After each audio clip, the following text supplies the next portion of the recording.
ಗ್ರಾಮಾಂತರ ಕ್ಷೇತ್ರದಲ್ಲಿ ಕಾಂಗ್ರೆಸ್ ಸೋಲು, ನಾನು ದಾರಿ ತಪ್ಪಿದೆ ಎಂದು ಡಿ.ಕೆ. ಶಿವಕುಮಾರ್ ಅವರು ಹೇಳಿದ್ದೇಕೆ? ಹೌದು ವೀಕ್ಷಕರೇ, ಬೆಂಗಳೂರು ಗ್ರಾಮಾಂತರ ಕ್ಷೇತ್ರದಲ್ಲಿ ತಮ್ಮ ಸಹೋದರ ಡಿ.ಕೆ. ಸುರೇಶ್ ಸೋಲನ್ನು ನನ್ನ ವೈಯಕ್ತಿಕ ಸೋಲು ಎಂತಂದು ಉಪಚುನಾವಣೆಯ ಉಪಮುಖ್ಯಮಂತ್ರಿ ಡಿ.ಕೆ. ಶಿವಕುಮಾರ್ ಅವರು ಗುರುವಾರ ಹೇಳಿದ್ದಾರೆ. ನಾನು ದಾರಿ ತಪ್ಪಿದೆ, ತುಂಬ ಸಮಯ ವ್ಯರ್ಥವಾಯಿತು. ನಾನು ಇತರ ಸ್ಥಾನಗಳು ಮತ್ತು ರಾಜ್ಯಗಳಲ್ಲಿ ಪ್ರಚಾರಕ್ಕೆ ಹೋಗಿದ್ದೆ ಎಂದು ಉಪಮುಖ್ಯಮಂತ್ರಿ ಡಿ.ಕೆ. ಶಿವಕುಮಾರ್ ಅವರು ಮಾತನಾಡಿದ್ದಾರೆ. ಬೆಂಗಳೂರು ಗ್ರಾಮಾಂತರದಲ್ಲಿ ಕಾಂಗ್ರೆಸ್ ವಿರೋಧಿ ಮತಗಳು ಒಂದಾಗುತ್ತವೆ ಎಂಬ ಅರಿವಿತ್ತು ಎಂದು ಡಿ.ಕೆ. ಶಿವಕುಮಾರ್ ಅವರು ಹೇಳಿದ್ದಾರೆ. ಅಲ್ಪಸಂಖ್ಯಾತರನ್ನು ಹೊರತುಪಡಿಸಿ ಎಲ್ಲ ಬಿಜೆಪಿ ಮತ್ತು ಜೆಡಿಎಸ್ ಮತಗಳು ಒಟ್ಟಿಗೆ ಬರುತ್ತವೆ ಎಂದು ನಮಗೆ ತಿಳಿದಿತ್ತು. ಆದರೆ ಅದು ಹಾಗೆ ಆಗುತ್ತದೆ ಎಂತಂದು ನಾವು ನಿರೀಕ್ಷಿಸಿರಲಿಲ್ಲ ಎಂದು ಅವರು ಹೇಳಿದ್ದಾರೆ.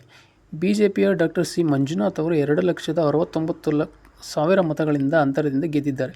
ಇದು ನನ್ನ ವೈಯಕ್ತಿಕ ಸೋಲು ಎಂತಂದು ಡಿ.ಕೆ. ಶಿವಕುಮಾರ್ ಅವರು ಮಾಧ್ಯಮಗಳ ಮುಂದೆ ಹೇಳಿಕೆಯನ್ನು ನೀಡಿದ್ದಾರೆ.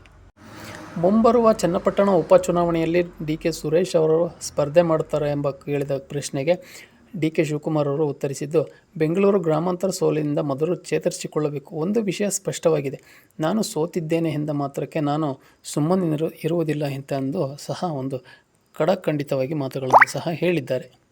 ಡಿ.ಕೆ. ಶಿವಕುಮಾರ್ ಅವರು ಗುರುವಾರ ಮಹದೇವಪುರ ವಿಧಾನಸಭಾ ಕ್ಷೇತ್ರದ ಬಿದರಹಳ್ಳಿ, ವರ್ತೂರು, ಮಾರತಹಳ್ಳಿ ಮತ್ತು ಹೋಡಿಯಲ್ಲಿ ಕಾಂಗ್ರೆಸ್ ಬ್ಲಾಕ್ ಸಮಿತಿಯನ್ನು ವಿಸರ್ಜಿಸಿದರು. ಬೂತ್ಗಳು, ವಾರ್ಡ್ಗಳು ಮತ್ತು ಪಂಚಾಯಿತಿಗಳಲ್ಲಿನ ಸಮಿತಿಯನ್ನು ಸಹ ವಿಸರ್ಜಿಸಲಾಗಿದೆ. ಎಐಸಿಸಿ ಪ್ರಧಾನ ಕಾರ್ಯದರ್ಶಿ ರಣಬೀರ್ ಸಿಂಗ್ ಸುರ್ಜೇವಾಲಾ ಅವರ ಸೂಚನೆಯ ಮೇರೆಗೆ ಈ ಕ್ರಮವನ್ನು ಕೈಗೊಳ್ಳಲಾಗಿದೆ ಎಂತಂದು ಡಿ.ಕೆ. ಶಿವಕುಮಾರ್ ಅವರು ಸ್ಪಷ್ಟವಾಗಿ ಹೇಳಿದ್ದಾರೆ. ಈ ಸ್ಥಳಗಳಲ್ಲಿ ಪಕ್ಷ ಸಾಕಷ್ಟು ಮತಗಳನ್ನು ಸಂಗ್ರಹಿಸಲು ಸಾಧ್ಯವಾಗಲಿಲ್ಲ.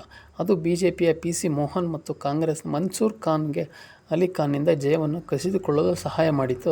ವಾಸ್ತವವಾಗಿ ಮಹದೇವಪುರ ಕ್ಷೇತ್ರದಲ್ಲಿ ಖಾನ್ ವಿರುದ್ಧ 32,707 ಮತಗಳನ್ನು ಗೆಲ್ಲಲು ಅಗತ್ಯವಾದ ಮುನ್ನಡೆಯನ್ನು ಬಿಜೆಪಿ ಅಭ್ಯರ್ಥಿ ಪಿ.ಸಿ. ಮೋಹನ್ ಅವರಿಗೆ ನೀಡಿತು ಎಂದು ಬೆಂಗಳೂರು ಸೆಂಟ್ರಲ್ ಕ್ಷೇತ್ರದ ಬಗ್ಗೆಯೂ ಸಹ ಒಂದು ಸೋಲಿನ ಆಘಾತ ಹೇಗಾಯಿತು ಅನ್ನೋದನ್ನು ಸಹ ಡಿ.ಕೆ. ಶಿವಕುಮಾರ್ ಅವರು ಈ ಸಂದರ್ಭದಲ್ಲಿ ಒಂದು ಹೇಳಿಕೆಯನ್ನು ಕೊಟ್ಟಿದ್ದಾರೆ.